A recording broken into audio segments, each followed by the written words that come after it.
Good morning. Welcome to Ojas with IS Academy. We are discussing MCQs based on daily current affairs. These are the 10 topics which we will cover today. Because these are MCQs, at least try and answer 7 out of 10. Alright, so let's turn to a question which is question number 1. It is in reference to Harit Path app. And the correct option here is A, which is the app will monitor plantations through geo tagging and web based GIS enabled monitoring tools. ये सुन के ही कितना अच्छा लग रहा है ना कि एक ऐसा प्लान आएगा, एक ऐसा ऐप आएगा जिससे कि हम प्लांटेशन को मॉनिटर कर सकते हैं। कैसे मॉनिटर कर रहे हैं हम? एक web based GIS enabled monitoring tools के थ्रू। अब ये है क्या, इसको समझते हैं। हमारे NHI ने, which is national highway authority of India, या आपने अक्सर ये नाम पढ़ा होगा जब आप हाईवे पे जाएंगे, या यमुना एक्सप्रेस अगर आपने क्रॉस किया होगा तो वहाँ पे काफ़ी सारी रोड NHI ने डेवलप करी है। ठीक है, तो NHI डेवलप करी है एक मोबाइल ऐप जिसका नाम है हरित पाथ। क्या काम रहेगा इसका काम रहेगा to facilitate creation of green highways. ठीक है, इसका मेन एम क्या है? इसका मेन एम ये है कि वो उस लोकेशन को मॉनिटर करेगा, ग्रोथ करेगा, वहाँ पे उनकी डिटेल्स, स्पीसीज़ को मैनेज करेगा, एक्टिविटीज़ मेंटेन करेगा। ठीक है, सारी मेंटेनेंस उसके अंदर रहेगी और उसका टारगेट और अचीवमेंट हर एक का, और every plant under all plantation project, जितने भी उसकी सड़कें, हाईवे, जो कुछ भी बनेगा वो सब को ये ट्रैक करेगा। ठीक है, ये ऐप और क्या करेगा? ये मॉनिटर करेगा प्लांटेशंस को किस तरीके से, जियो टैगिंग से, जैसे कि मैंने अभी आपको बताया कि web based GIS enable monitoring tools हैं। और जो भी हाईवे कॉन्ट्रैक्टर्स रहेंगे वो अकाउंटेबल रहेंगे कि प्रॉपर अपकीप और मेंटेनेंस प्लांटेशन का होता रहे, और वही लाइबल रहेंगे डेड प्लांट को या मिसिंग प्लांट को रिप्लेस करने के लिए। ठीक है, और फोटोग्राफ जो होंगी along with data of the plants, वो सब कैप्चर होंगी किसमें? हरित पाथ ऐप में। ठीक है, ये सब हर 3 महीने में अपलोड होंगी। NHI पावर्ड, जो पावर्ड आपका बिग डेटा एनालिटिक प्लेटफॉर्म है डेटा लेक, उसमें ये सारी चीज़ें जाएंगी आपकी। ये एक बहुत ही अच्छा इनिशिएटिव है NHI का, जिसमें कि हम और ज़्यादा ग्रीनरी की बात करें। आजकल आपको पता ही है कि कितना ज़्यादा डिफॉरेस्टेशन बढ़ रहा है, पेड़ की संख्या कितनी कम हो रही है। उस बीच में कुछ ऐसा प्लान आना और इस तरीके का एक एप्लीकेशन लॉन्च करना is a very good thing. All right, now let's turn to our next question, which is question number 2. It is in reference to Rajiv Gandhi Khel Ratna award and the correct option here is B, which is ये जो award है ये एक highest sport honor है India में। ठीक है, आप देख सकते हैं कि जो भी नेम ऑफ द स्पोर्ट्समैन यहाँ पे दिया हुआ है कि किस किस को मिला है। श्री रोहित शर्मा जी को मिला है क्रिकेट के लिए, मरियप्पन जी को मिला है पैरा एथलेटिक्स के लिए, मनिका बत्रा को मिला है टेबल टेनिस के लिए, विनेश जी को मिला है रेसलिंग के लिए, रानी जी को मिला है हॉकी के लिए। तो ये सारे राजीव गांधी खेल रत्न अवार्ड से नवाजे गए हैं। राजीव गांधी खेल रत्न अवार्ड जो है ये हमारा लॉन्च हुआ था 1991 या 1992 में। ठीक है, और इसको हमने, जो हमारे पुराने प्राइम मिनिस्टर थे, पहले प्राइम मिनिस्टर थे जो हमारे राजीव गांधी जी, उनके नाम पे इसको रखा गया है। ये अवार्ड जो है ये अभी तक का बेस्ट स्पोर्ट्स पर्सन, जो मतलब सारे स्पोर्ट्स डिसिप्लिन फॉलो करता है, ये वो एक दिया गया, तभी हम इसको बोल रहे हैं कि एक हाईएस्ट स्पोर्ट ऑनर है इंडिया में। ये कौन देता है? ये मिनिस्ट्री ऑफ यूथ अफेयर्स और स्पोर्ट्स देते हैं, जिनकी आउटस्टैंडिंग परफॉर्मेंस होती है अपने फील्ड में, अपने स्पोर्ट्स की फील्ड में, उस स्पोर्ट्समैन को देते हैं जो कि सालों में ओवर अ पीरियड ऑफ 4 साल 4 years में जिसका परफॉर्मेंस आउटस्टैंडिंग रहता है, उसको ये अवार्ड मिलता है। Okay, now let's turn to our next question, which is in reference to chikungunya. इसका नाम आपने काफ़ी सुना होगा, देखते हैं इसका सही आंसर क्या है। And the correct option here is C, which is chikungunya is a mosquito borne virus disease. आपको पता ही है कि मच्छर से ये पैदा होता है। And second, the neglected tropical disease is characterised by fever and severe joint pain. कैसे होता है ये? आपको फीवर हल्का सा लगने लगता है और सीवियर आपको जॉइंट पेन शुरू हो जाता है। इसके बारे में और जानते हैं। सो चिकनगुनिया के जो सिम्टम्स है वो है कि डेंगू की तरह ही होता है, बदन में दर्द शुरू होती है, लेकिन बहुत गहराई में बहुत इंटेंस दर्द होती है जॉइंट्स में, जोड़ों में। And tenderness can become chronic and cause blindness, मतलब इस हद तक हो सकती है कि इंसान अंधा तक हो सकता है इसमें। ठीक है, अब इसमें क्या क्या सिम्टम्स रहते हैं? इसमें आपको फीवर होता है, हेडेक रहता है, टायर्डनेस मतलब थकान रहती है, डिप्रेशन सा लगता है, नोजिया रहता है आपको। ठीक है, ऐसे स्किन में रैशेस हो जाते हैं। ठीक है, 3 से 7 दिन में जब मच्छर आपको काट लेता है तो एक इन्फेक्टेड मॉस्किटो जो होता है उससे आपको ये होता है। उस मच्छर का नाम है एडिस एल्बोक्टिक्टिस या एडिस एजिप्टी। ठीक है, चिकनगुनिया जो हमारा ट्रांसमिट होता है वो मॉस्किटो बाइट से होता है, इन दोनों मच्छरों के थ्रू। और ये this is the second which is found in Isabel. ठीक है, अब और पढ़ते हैं इसके बारे में। ये ट्रांसमिट कैसे होता है, ये ह्यूमन से ट्रांसमिट होता है, ह्यूमंस में ट्रांसमिट होता है किस तरीके से, बाय इन्फेक्टेड मॉस्किटोज़। जो इन्फेक्टेड मॉस्किटोज़ के नाम है वो मैंने आपको बता दिए हैं, एडिस एगिप्टी एंड एडिस एल्बोपिक्टिक्स। ये जो मॉस्किटोज़ हैं ये बाइट करते हैं कब, डे लाइट आवर्स में, दिन में, ठीक है। जो नेग्लेक्टेड ट्रॉपिकल डिजीज़ है एक ही है हमारी, और इसमें जो इसके सिम्टम्स हैं मैंने आपको वो भी बता दिए थे। जो मेजर सिम्टम्स हैं वो है फीवर और सीवियर जॉइंट पेन, और ये ज़्यादातर अफ्रीका, एशिया और इंडियन सब कॉन्टिनेंट में पाया जाता है, ठीक है। बढ़ते हैं अपने नेक्स्ट क्वेश्चन की ओर, which is question number 4। It is in reference to Thumbi Mahotsav 2020, जो भी रिसेंटली हमारे न्यूज़ में भी था। इसका करेक्ट ऑप्शन क्या है, and the correct option here is option C, which is it is celebrated in Kerala. So Kerala will host its first ever state dragon fly festival. क्या नाम है इसका, थम्बी महोत्सवम 2020। ये कब ऑर्गेनाइज होगा, इट विल बी ऑर्गेनाइज इन केरला।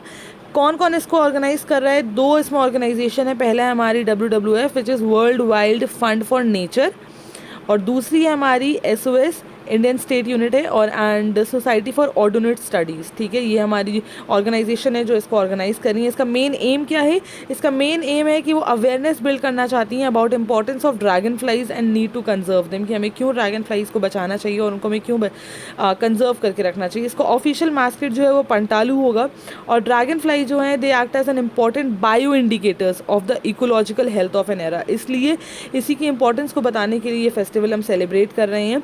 ये वेस्टर्न घाट्स मतलब क्या बोलते हैं, वेस्टर्न घाट्स जो है वो होम है इन अबाउट 196 स्पीसीज़ ऑफ ऑर्डोनेट्स, और 40% से ज़्यादा एंडेमिक हैं इस रीजन में, ठीक है। तो हमें इसकी महत्वपूर्णता बताने के लिए कि ड्रैगन फ्लाई इतना महत्वपूर्ण क्यों है, इतना इम्पॉर्टेंट क्यों है, हम इस फेस्टिवल को सेलिब्रेट कर रहे हैं। थम्बी महोत्सव 2020, इसका 2020 में पहली बार इसको सेलिब्रेट करेंगे। इसका नाम आप ज़रूर याद रखें। Okay, let's turn to our next question.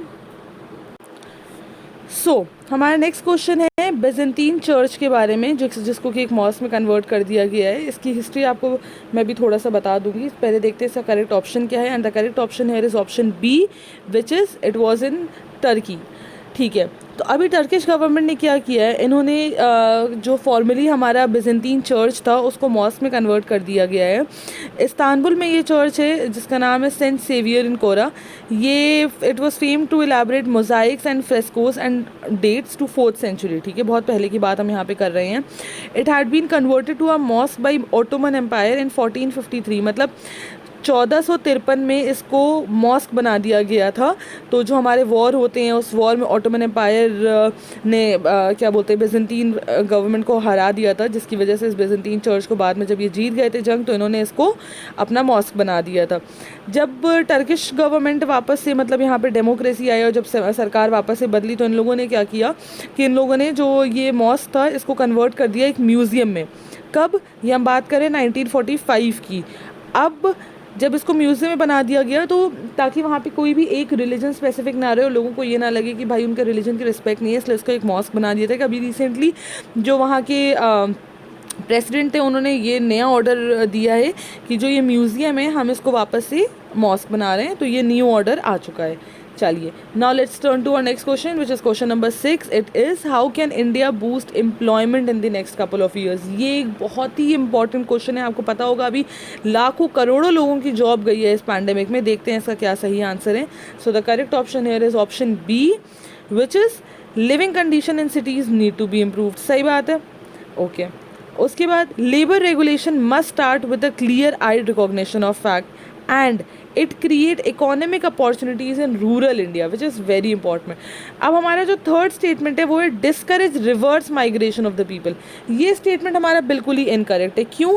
क्योंकि जो रिवर्स माइग्रेशन है वो एक अपॉर्चुनिटी है to collaborate in spreading the geography of development. समझ रहे हैं? तो ये जो यहाँ पे बोल रहे हैं ये बिल्कुल ही गलत है। हमारा रिवर्स माइग्रेशन जो है इसको डिस्करेज बिल्कुल नहीं करना चाहिए। अब हम पढ़ते हैं कि इंडिया में जो है हमारे लेबर लॉ जो है वो स्ट्रिंजेंट है टू प्रोटेक्ट वर्कर्स, लेकिन ये जो कवर करता है इससे फॉर्मल सेक्टर को करता है। मतलब आप समझ लीजिए अंडर 15% ऑफ एम्प्लॉयमेंट को कवर करता है। बाकी जो 85% हमारी वर्क फोर्स है जो इनफॉर्मली एम्प्लॉयड होती है उनके पास कोई प्रोटेक्शन नहीं रहती है एंड एम्प्लॉयर्स के पास पूरी फ्लेक्सिबिलिटी होती है, ठीक है। लिविंग कंडीशन जो है सिटीज़ में वो दूसरा चैलेंज है।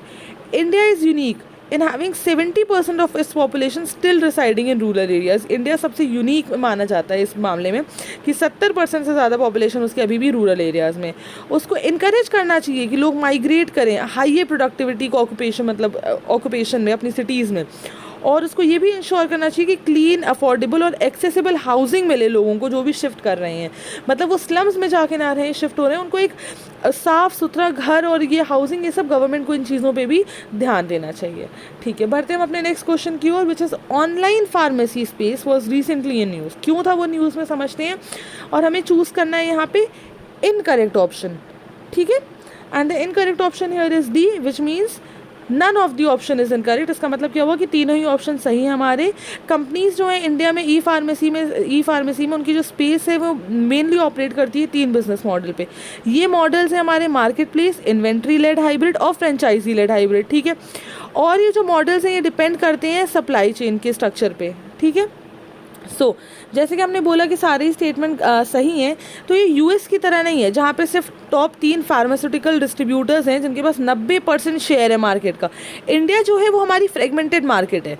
यहाँ पे ये जो ऑनलाइन फार्मेसीज़ हैं, एक अपॉर्चुनिटी है इनके पास कि वो कैप्चर कर सकते हैं उन स्पेस को विदाउट अपोजिंग, जो मतलब जो लार्ज हमारे ट्रेडिशनल रिटेलर्स हैं, दुकानदार हैं, उनको अपोज किए बिना भी इस बड़ी मार्केट को कैप्चर किया जा सकता है।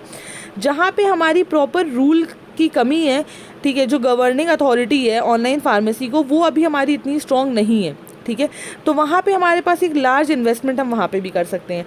और क्या है, it has allowed the existing players in the market to grow. उनके पास क्या मौका है कि जो एग्जिस्टिंग प्लेयर्स है वो ग्रो कर सकते हैं और ओवरकम कर सकते हैं चैलेंजेस से जो ट्रेडिशनल रिटेलर्स को फेस करना पड़ता है, जिसका मतलब है कि they will be accounted for almost 85% of the countries total pharmaceutical sales. ठीक है, चलिए बढ़ते हैं अपने नेक्स्ट क्वेश्चन की ओर, which is question number 8 is in reference to cancel culture. अब आपको ये नाम थोड़ा अलग सा लग रहा होगा कि कैंसिल कल्चर क्या है।